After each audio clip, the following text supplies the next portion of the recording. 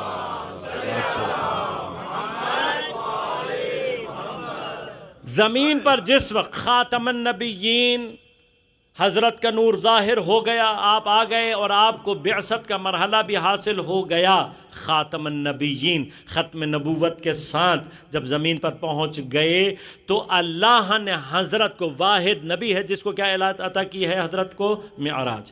کبھی انشاءاللہ معراج پر بھی گفتگو رہی تو وہاں پر آپ کی خدمت میں عرض کروں گا کہ انشاءاللہ یہی جو سارا مرحلہ ہے کہ معراج پر یہ بحث ہے کہ آیا جسم گیا نہیں گیا۔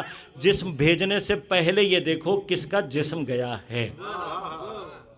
معراج کے لیے لوگ اوپر دیکھ رہے ہوتے، بابا معراج کہیں اوپر نیچے نہیں ہے۔ معراج اصل میں مادے کا سفر ہے ملکوت کی جانب، ملک سے سفر ہے ملکوت کی جانب۔ ملکوت پہ جانے کے لیے آسمان پہ جانے کی ضرورت نہیں ہوتی۔ ملکوت اصلا نان مٹیریل ورلڈ کا نام ہے۔ جب مٹیریل سے نان مٹیریل کی طرف سفر کرتے ہیں اس کیفیت کا نام معراج ہے۔ لہٰذا نماز کو مومن کی معراج صرف اس لیے کہا گیا ہے کہ نماز اگر مومن صحیح ادا کر لے تو وہ اس کو عالم ملک سے کاٹ کر ملکوت کی طرف لے جانے کی صلاحیت رکھتی ہے۔ پیغمبر، آپ غور کیجئے گا، پیغمبر کی معراج بعد میں سمجھیے گا، پہلے یہ سمجھیے گا کہ جس مادے سے نور پیغمبر اکرم صلی اللہ علیہ وآلہ وسلم آ کر متصل ہوتا ہے، اس نور کے اتصال کی پہلی کیفیت یہ ہوتی ہے کہ وہ مادہ اپنی بہت ساری صفات کو تبدیل کر دیتا ہے۔ عام مادہ جتنا بھی ہوتا ہے اگر وہ کثیف ہو، اوپیک ہو، تو اس کے اندر سے لائٹ کراس نہیں ہوتی۔ جتنا شفاف ہوگا اس میں سے لائٹ کراس ہوگی۔ واحد جسم مبارک حضرت پیغمبر ہے جس کا کوئی سایہ نہیں تھا۔ اب میں جتنے بھی یہ کہتے ہیں کہ جی 40 سال میں نبوت ملی، اس سے پہلے نبی نہیں تھے وغیرہ وغیرہ، ان تمام سے یہ سوال کرتا ہوں کہ مجھے چھوڑ دے باقی باتیں، بس یہ بتا کیا پیغمبر کا سایہ 40 سال کے بعد غائب ہوا یا جب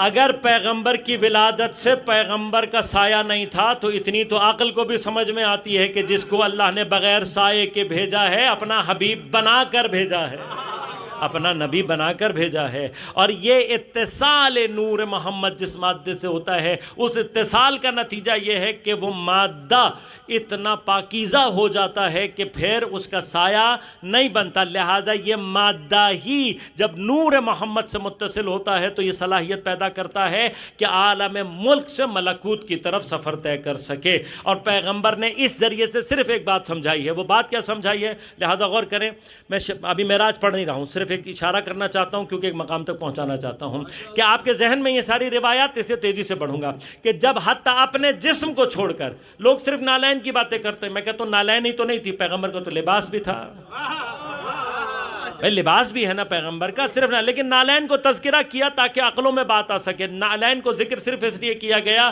کہ بنیادی طور پر جوتے کے ساتھ پستی کا ایک تصور پایا جاتا ہے، اس پستی کو بیان کرنے کے لیے نالین کا ذکر ہوا۔ اور مقام اصل میں یہ تھا کہ جب سدرۃ المنتہا کے اس مقام پر پہنچے کہ جہاں پہنچ کر جبرائیل نے کہا یا رسول اللہ اگر بال برابر بھی آگے جاؤں گا تو جل جاؤں گا۔ اب یہ بھی ایک جملہ یہاں پر کہتا چلوں کہ جناب جبرائیل آپ تو نور کی مخلوق ہیں، جلنے جلانے سے آپ کا کیا تعلق ہے؟ تو اب جواب یہ آئے گا کہ یہاں پر جلنے سے مراد آگ سے جلنا نہیں ہے۔ دیکھیے جناب بہلول کل ہمارے برادر ذکر کر رہے تھے، اسی جملے کو دوہرا دوں یہاں پر میں کہ جناب بہلول نے بھی ایک زمانے میں بڑے سائنٹیفکلی جواب دیا تھا ایک دہریے کو، جو پیدا ہو گیا بظاہر اپنے آپ کو عالم دین اور دین سے متعلق بیان کرتا تھا، لیکن ساتھ ساتھ اس کے اعتقادات کیا تھے؟ اس کا ایک عقیدہ یہ تھا جو چیز دکھائی نہیں دیتی وہ وجود نہیں رکھتی۔ ایک عقیدہ اس کا کیا تھا کہ عقیدہ یہ تھا کہ انسان اپنے افعال میں اختیار نہیں رکھتا۔ کیوں؟ اس لیے کہ اگر اختیار رکھتا ہے تو بادشاہ جتنے ظلم کر رہا ہے ان سب کا گناہ اس کے اوپر جائے گا، تو جب وہ اپنی مرضی سے کر ہی نہیں رہا، خدا کی مرضی سے کر رہا ہے، تو بادشاہ کا کوئی گناہ۔ یہ سارے عقیدے سیاسی رہے ہیں تاریخ میں، سارے عقیدے تاریخ میں سیاسی رہے۔ اور آخر میں ایک عقیدہ کیا تھا کہ بھئی شیطان کو جہنم میں نہیں ڈالا جائے گا، کیوں؟ آگ کا بنا ہوا ہے، جو آگ کا بنا ہوا ہے اسے آگ نہیں جلا سکتی. تو اب ایسے کو جواب ایسے ہی دیا جاتا ہے جیسے جناب بہلول نے دیا. جناب بہلول نے مٹی کا ایک ڈھیلا تیار کیا، خشک کر کے اس کو مضبوط سا ڈھیلا بنایا. یہ ایک دن جا رہے تھے، اٹھا کر وہ مٹی کا ڈھیلا سر پر دے مارا. اب یہ جناب بہلول کو پکڑ کر پہنچے، پوری خلقت جمع، قاضی کے سامنے بات ہو رہی ہے. تو حضرت بہلول سے پوچھا بھئی یہ دیوانے تم نے یہ کیوں کیا؟ انہوں نے کہا جی میں نے کیا کیا، میں تو کچھ بھی نہیں کیا. کہا تم نے تو کیا ہے. کہا میں نے یہ اس کو جواب دیا ہے. کہا یہ کیا جواب ہے؟ کہا اس سے پوچھو. یہ کہہ رہا ہے کہ میں نے کیا، جبکہ یہ خود کہتا ہے کہ انسان خود نہیں کرتا، اللہ نے کرتا ہے. تو جو میں نے بھی کیا وہ بھی میں نے اللہ ہی کی طرف سے. مجھے کس بات کے لیے گرفتار کر رہے ہو؟ کہا پھر کہا تم یہ کہتے ہو تم نے کچھ نہیں کیا، میرے اتنے شدید سر میں درد ہو رہا ہے. اس نے کہا اسی سے پوچھو. یہ کہتا ہے جو دکھائی نہیں دیتا وہ ہوتا نہیں ہے، یہ مجھے درد دکھا دے میں قبول کر لوں گا.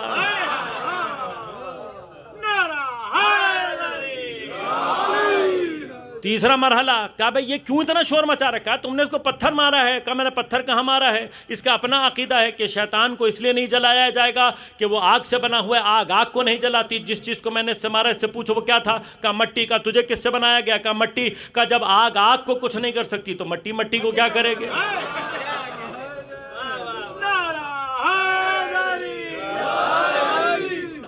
صرف ایک چھوٹا سا اشارہ، کیونکہ آپ جس ماحول میں رہ رہے ہیں بعض اوقات چیزیں آپ لوگوں کے لیے تھوڑی سی مشکل ہو جاتی ہیں. بچے بعض اوقات عقائد کے سوال کرتے ہیں کہ خدا دکھائی کیوں نہیں دیتا.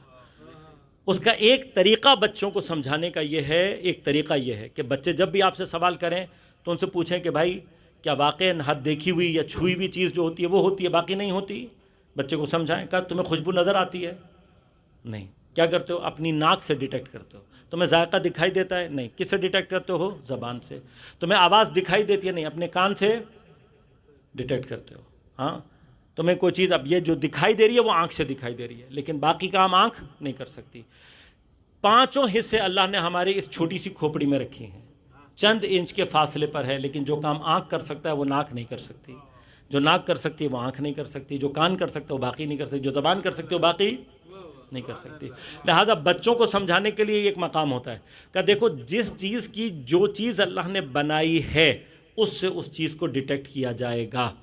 اب اگر کوئی چیز مادی ہو ہی نہ تو اس کو حس سے ڈیٹیکٹ نہیں کیا جائے گا، اس کو عقل سے ڈیٹیکٹ کیا جائے گا.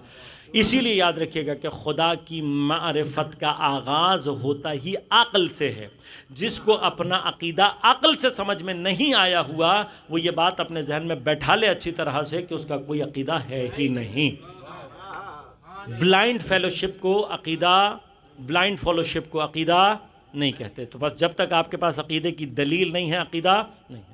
لہذا آپ غور کیجئے گا یہاں پہ مرحلہ کیا ہے. یہاں پر حضرت جبرائیل جو بتا رہے ہیں وہ کیا بتا رہے ہیں؟ اس سے آگے جو نور کا مرحلہ شروع ہونے والا ہے وہ نور اتنا شدید ہے کہ میں جتنا مرضی نور کا بنا ہوا ہوں اس نور کو برداشت نہیں کر سکتا.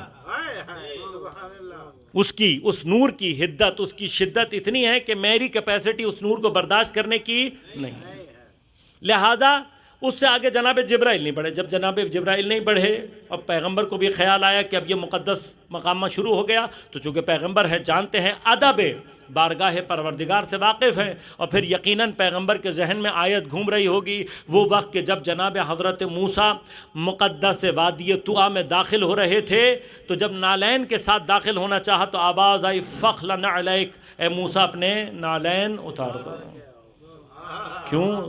انکا بواد المقدس طویٰ، اس لیے کہ تم طویٰ کی مقدس وادی میں ہو. ان آداب کو ذہن میں رکھتے ہوئے پیغمبر نے چاہا کہ اپنے نعلین کو اتار دیں، لیکن آج جب پیغمبر نعلین اتار رہے تھے وہاں سے آواز آئی اے میرے حبیب نعلین سمیت آ جاؤ. نعرہ تکبیر، اللہ اکبر، نعرہ رسالت، یا رسول اللہ. نعرہ حیدری، بس ایک صلوات. اللہم صلی علی محمد. صرف ایک مقام بیان کر رہا ہوں، صرف ایک مقام. یہاں پر مقام توہین جناب جبرائیل نہیں ہے. وہ یقیناً اس سے زیادہ بزرگ اللہ کے مقرب ترین فرشتوں میں سے ہیں اور ہمارے لیے بہت ہی قابل احترام. ہم یہ بحث کر ہی نہیں رہے. یہاں بحث توہین کی نہیں ہے کہ ہم یہ کہیں کہ حضرت جبرائیل اتنے نورانی رہے، پیچھے رہ گئے، لائن آگے چلی گئی. نہیں، یہاں پر اللہ مقامات کو سمجھانا چاہ رہا ہے. بھئی جو مقام مجھ جیسے جاہل کو سمجھ میں آ رہا ہے وہ یہ ہے کہ آج جناب جبرائیل کی حیثیت پیغمبر کے ساتھ صرف ساتھی کی حیثیت ہے. مصاحبت ہے، صحبت ہے پیغمبر کی. بھئی اس سے آگے کے الفاظ میں استعمال نہیں کروں گا، واقعہ عقل پر ہے. پیغمبر کے ہمراہ ہیں، آج پیغمبر کے ساتھی ہیں، پیغمبر کے صحبت میں ہیں. صرف آج حضرت جبرائیل کا ٹائٹل یہ ہے، کیا ہیں؟ حضرت کے ساتھی ہیں، حضرت کے ہمراہ ہیں، حضرت کی صحبت میں ہیں. اس کے علاوہ جناب جبرائیل کا کوئی اور ٹائٹل نہیں ہے. لیکن نعلین نے ایک نسبت پیغمبر سے پیدا کی ہوئی ہے. وہ کیا نسبت ہے؟ وہ نسبت یہ ہے کہ یہ اضافے کی نسبت پیدا کر رہی ہے پیغمبر سے. اگر ابھی بھی پوچھا جائے گا تو کیا کہلائے گی؟ پیغمبر کی نعلین.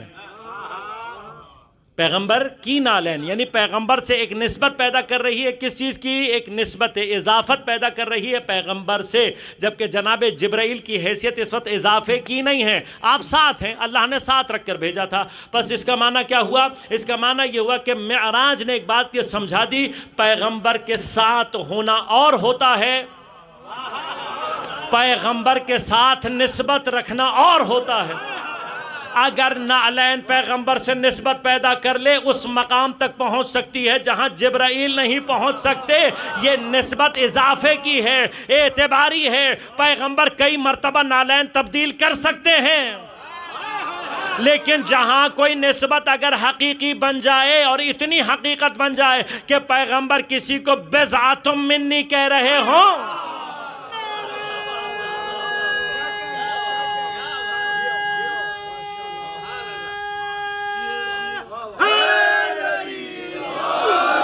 جن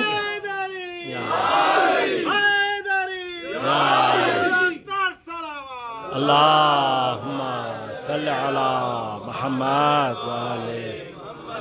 یہاں تو نسبت کا مرحلہ اور آگے بڑھ گیا. پیغمبر کسی کو اہلیت کے علاوہ صرف یہ نہیں کہہ رہے یہ اہل بیت ہیں، بلکہ کہہ رہے ہیں انہم منی وَأَنَا مِنْهُمْ لَحْمُهُمْ لَحْمِي دَمُهُمْ دَمِي. یہ کہہ رہے ہیں پیغمبر ان کا خون میرا ہے، ان کا لہو میرا ہے، ان کا گوشت میرا ہے، یہ مجھ سے ہیں، میں ان سے ہوں. جہاں منیت کے یہ مرحلہ آ جائے وہاں سے اہل بیت شروع ہوتے ہیں. تو جب نعلین نسبت پیدا کر کے ساتھی سے افضل ہو جائے تو پھر پیغمبر کا کوئی بھی ساتھی کسی بھی مرحلے پر اہل بیت جیسا ہو ہی نہیں سکتا.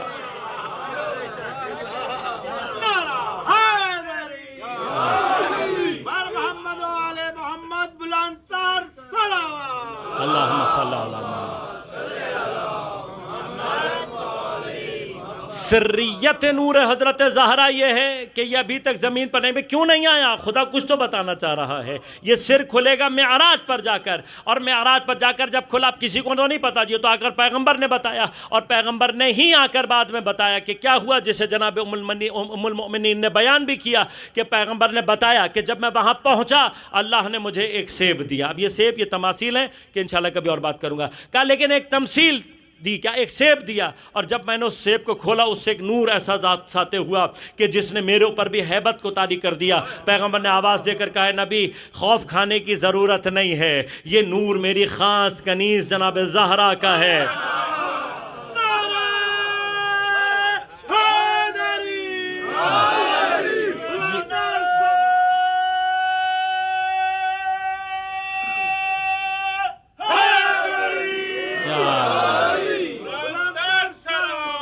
اللہم صلی علی محمد.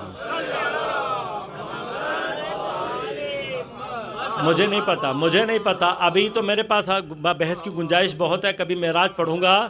آج صرف ایک اشارہ کر دیتا ہوں.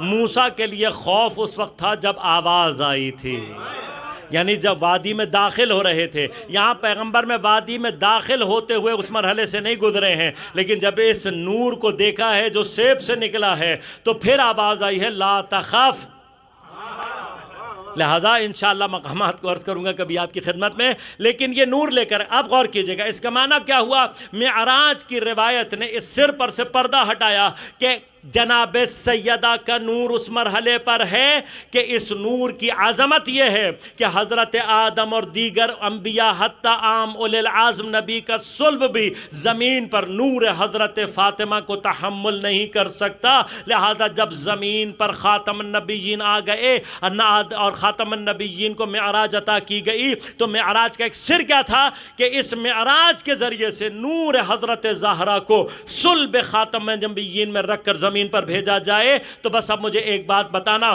کہ جس کے نور کو اولی العزم انبیاء کا صلب برداشت نہ کر سکے، صرف خاتم النبیین کا صلب چاہیے عرش فرش پر لانے پر، تو فرش پر آنے کے بعد یہ کیسے ممکن ہو سکتا تھا کہ پھر کوئی عام رحم اسی نور کو اپنے اندر رکھ سکے؟ تو اب ماننا پڑے گا کہ پیغمبر کے صلب کے بعد یہ نور جس رحم میں منتقل ہو رہا ہے اس رحم کی حیثیت کم از کم زمین پر خاتم النبیین کے صلب کے برابر ہے۔ لہٰذا پیغمبر نے یہ بات سمجھانے کے لیے جب تک جناب خدیجہ رہی کسی اور سے ازدواج کر کے نہ کر کے یہ بتلایا ہے کہ اگر خاتم النبیین کا کوئی کفو ہو سکتا ہے تو وہ صرف اور صرف خدیجہ الکبریٰ سلام اللہ علیہا۔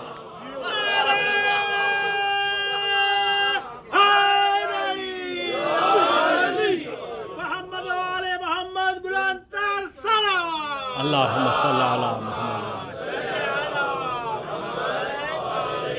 تو اب یہ سوچیں کہ اس نور کو دنیا میں ظہور کرنے کے لیے عرش سے فرش پر لانے کے لیے خاتم النبیین کا صلب چاہیے، اور پھر اتنا کافی نہیں ہے، خاتم النبیین کے صلب سے منتقل ہو کر جس رحم مطہر میں رہے گا وہ رحم مطہر اس سیدہ کا ہونا چاہیے کہ جو اپنی کیفیت میں خاتم النبیین کے کفو ہو سکے۔ لہذا خود جناب سیدہ کے بعد اگر کائنات کی تمام خواتین میں کوئی افضل ترین خاتون ہے تو وہ خاتون جناب خدیجہ الکبریٰ سلام اللہ علیہا۔ یہ وہ بی بی جس کی ولادت کے اندر بھی سر ہے، یہ سر ہے کہ اس سری انداز سے پروردگار نور حضرت زہرا سلام اللہ علیہا کو عرش سے فرش کی طرف بھیج رہا ہے۔ حیات بھی سر ہے بی بی کی، شہادت میں بھی سر ہے۔ شہادت کے سر ہیں، اسرار ہیں۔ اکثر لوگ سوال کرتے ہیں کہ سیدہ دروازے پر کیوں آئیں؟ اکثر بچے سوال کرتے ہیں مولا کائنات نے تلوار کیوں نہیں نکالی؟ یہ یاد رکھیے گا کہ میں نے کل بھی عرض کیا تھا، اپنی عقلوں سے معصوم کو، بلکہ معصوم کی سیرت سے اپنی عقل کو سمجھانا ہے۔ اگر یہ سوال اسی طرح سے اٹھایا جائے تو پہلے یہ سوال اسی لیے پیغمبر اپنے بعد حضرت امیر کو جناب ہارون سے نسبت کیوں دے کر گئے؟ اس کی ایک وجہ یہ بھی ہے کہ یہ ہارون امت ہے، اس کے اوپر جو تہمتیں لگتی ہیں وہ وہی ہیں جو حضرت ہارون پر ہے۔ لہٰذا اگر یہ سوال تم حضرت امیر کے بارے میں کرتے ہو تو پہلے حضرت ہارون کے بارے میں کرو کہ حضرت ہارون نے جب دیکھا کہ پوری امت گوسالہ پرست بن رہی ہے تو تلوار کیوں نہیں نکالی؟ جواب دیا نا حضرت نے کہ اگر میں تلوار نکالتا تو ایسا فتنہ اور فساد ہوتا کہ پھر دین الہی خطرے میں پڑ جاتا۔ حضرت امیر کے تلوار نہ نکالنے کی ایک واحد اور سیدھی سادی سی وجہ یہ ہے کہ دشمن جانتے تھے کہ اگر آج علی نے تلوار نکال لی دین اسلام میں ایسا رخنہ پیدا ہوگا کہ جسے پر کرنا ناممکن، پیغمبر کی ساری جتنی بھی محنت ہے وہ ختم ہو جائے۔ لہذا علی کی شجاعت کا اصل امتحان یہ تھا کہ جو انگلیاں خیبر اکھاڑ لیں وہ مدینہ کے اوباشوں کے سامنے سر جھکا کر بیٹھا ہوا ہے۔ کوئی مرحلہ تو نہیں ہے، یہ جانتے ہیں کہ علی نے اگر تلوار اٹھا لی یہاں پر لاشیں اٹھانے والا کوئی نہیں ہوگا، لیکن علی کے صبر کا امتحان ہے، لہٰذا علی خاموش ہیں۔ سیدہ کیوں آئی ہیں میدان میں؟ اگر سیدہ نہ آتی تو آج حضرت امیر پر تہمت یہ لگ رہی ہوتی کہ یہ لڑائی سیاست کی لڑائی تھی، یہ لڑائی کرسی کی لڑائی تھی، سیاسی اقتدار کی لڑائی تھی، لیکن سیدہ دروازے کے پیچھے آ کر یہ ثابت کر گئیں کہ یہ اقتدار کی جنگ نہیں ہے، یہ دین کے دشمن جو دین کو نابود کرنے کے لیے آئے تھے، ان کا تعلق دین سے نہیں۔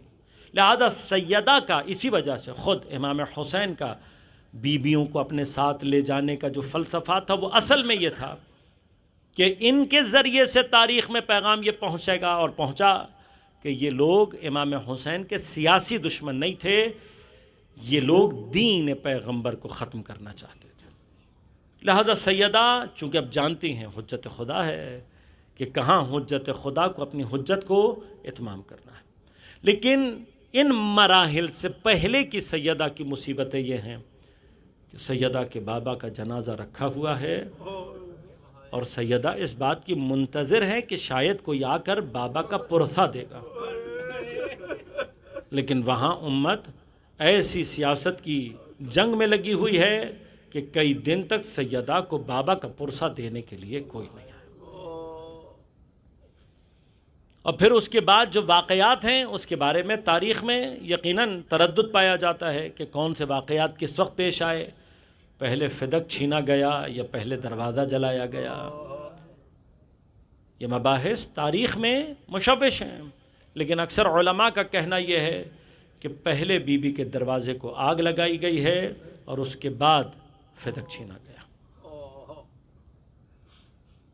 لیکن سیدہ اس سارے دوران جس وقت یہ سارے مرحلے ہوئے ہیں تو سیدہ گھر میں بیٹھی نہیں ہیں، بلکہ تاریخ یہ کہتی ہے جس کے دروازے پر لوگ سوالی بن کر جاتے تھے وہ حسنین کا ہاتھ پکڑ کر لوگوں کے دروازوں پر گئی ہے صرف ولایت کا سوال کرنے،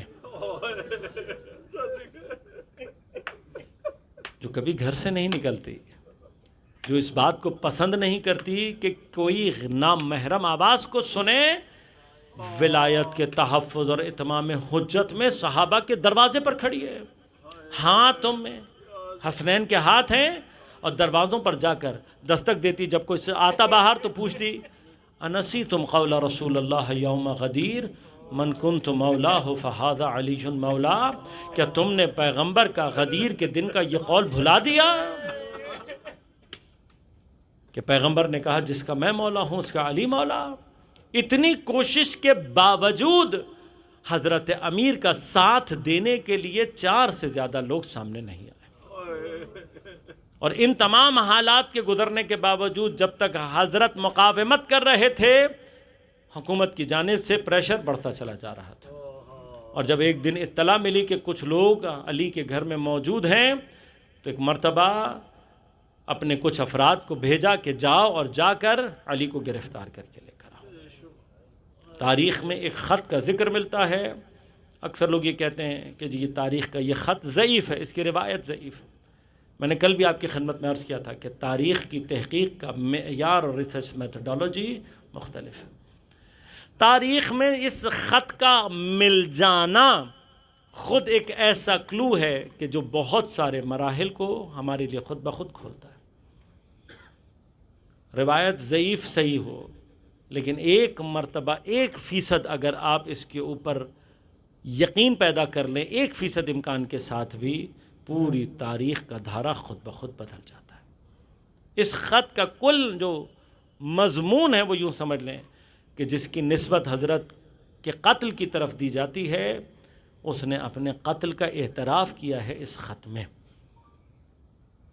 میں صرف چند اقتباسات آپ کی خدمت میں پڑھوں گا، اس سے زیادہ میرے قلب میں ہمت نہیں۔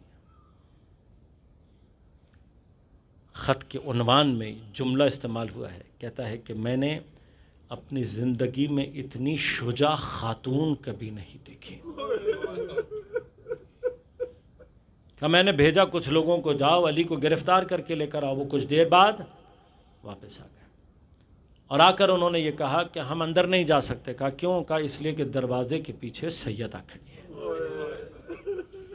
کہ یہ سننا تھا۔ ایک مرتبہ غیظ میں اٹھا، ہاتھ میں میرا تازیانہ تھا، اور میں نے آ کر دروازے کو کھولنے کی کوشش کی تو جناب سیدہ نے کہا تجھے معلوم ہے دروازے کے پیچھے کون ہے؟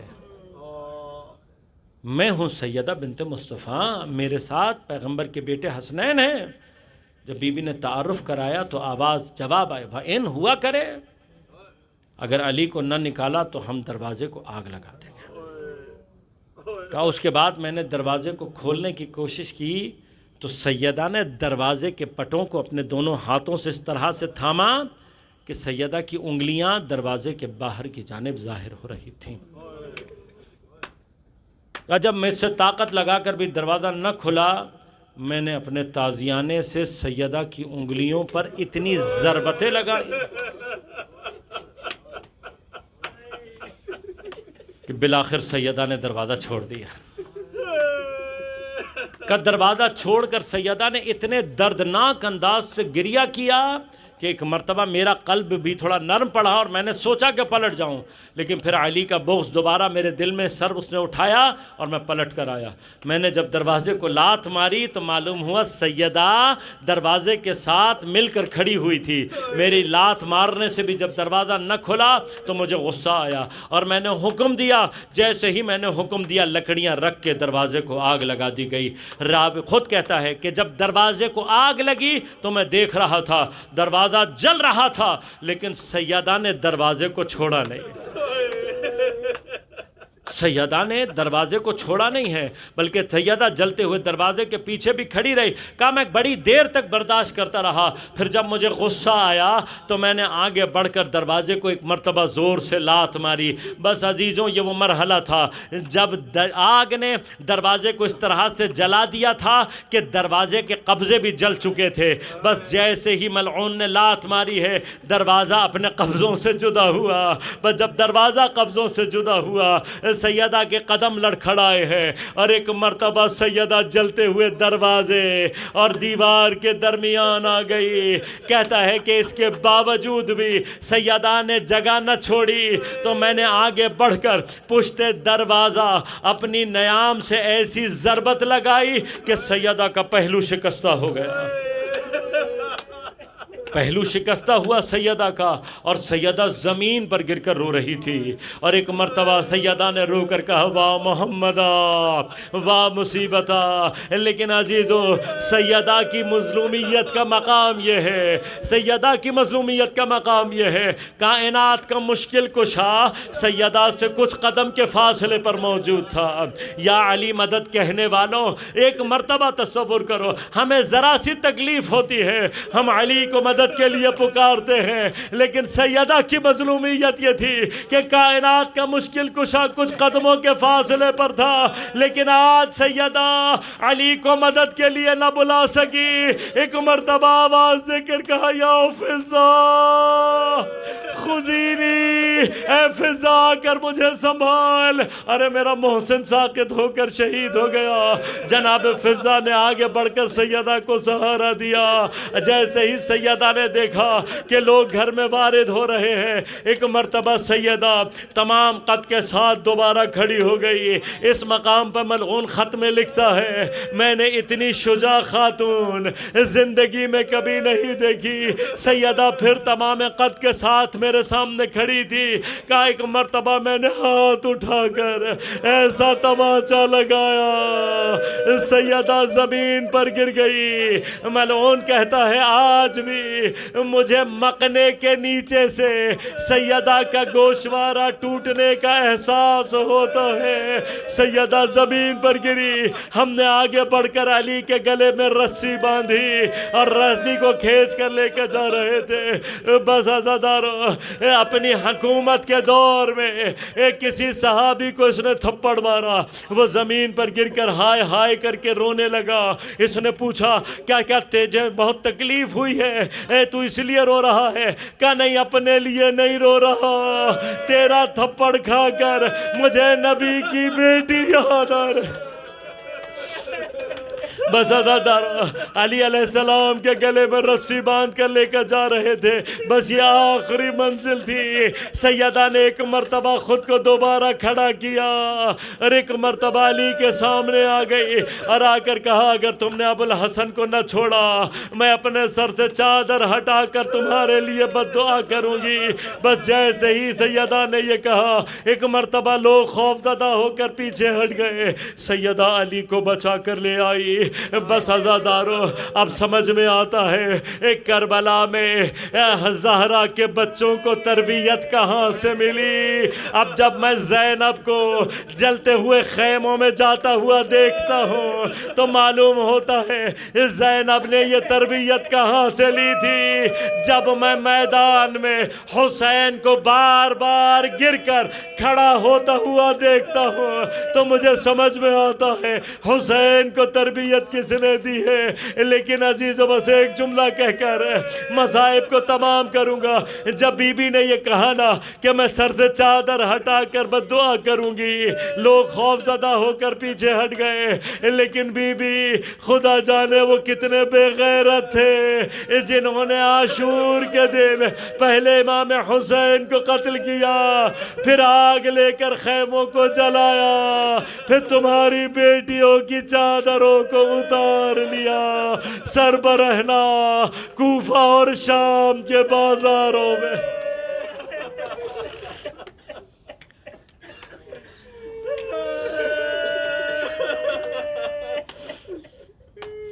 الا ولعنت اللہ علی القوم الظالمین وسيعلم الذين ظلموا أي منقلب ينقلبون۔ بار الہ بحق زہرا و ابیہا و بعلہا و بنیہا، ہماری عبادت کو اپنی بارگاہ میں قبول و منظور فرما۔ بحق زہرا و ابیہا و بعلہا و بنیہا، منتقم زہرا، منتقم کربلا، منتقم شہداء، امام زمان کے ظہور میں تعجیل فرما۔ بار الہ تمام علماء مراج اعظام کی حفاظت فرما۔ بار الہ تمام مؤمنین و مسلمین جہان کو اپنے حفظ و امان میں رکھ۔ بار الہ بحق زہرا و ابیہا و بعلہا و بنیہا، جہاں جہاں مؤمنین و مسلمین جہان باطل سے برسر پیکار ہے ان کو نصرت و کامیابی عنایت فرما۔ بار الہ بالخصوص غزہ اور فلسطین کے مسلمانوں کو نصرت عنایت فرما۔ اسرائیل اور اس کے جتنے حامی ہیں اور جتنے منافقین ہیں بار الہ ان سب کو نیست و نابود فرما۔ بار الہ بحق زہرا و ابیہا و بعلہا و بنیہا، تمام مؤمنین کو اپنے حفظ امان میں رکھتے ہوئے ان کی پریشانیوں کو دور فرما، مشکلات کو آسان فرما، بیماروں کو صحت کامل عاجل عنایت فرما۔ بار الہ ہم سب کو امام زمان عجل اللہ تعالیٰ فرجہ الشریف کے اعوان و انصار میں شمار ہونے کی توفیق عنایت فرما۔ ربنا تقبل منا انک انت السمیع العلیم برحمتک یا ارحم الراحمین۔ ماتم حسین۔ کہاں جائے آخر بیابان ہر سو، شکستہ ہے پہلو اکیلی ہے زہر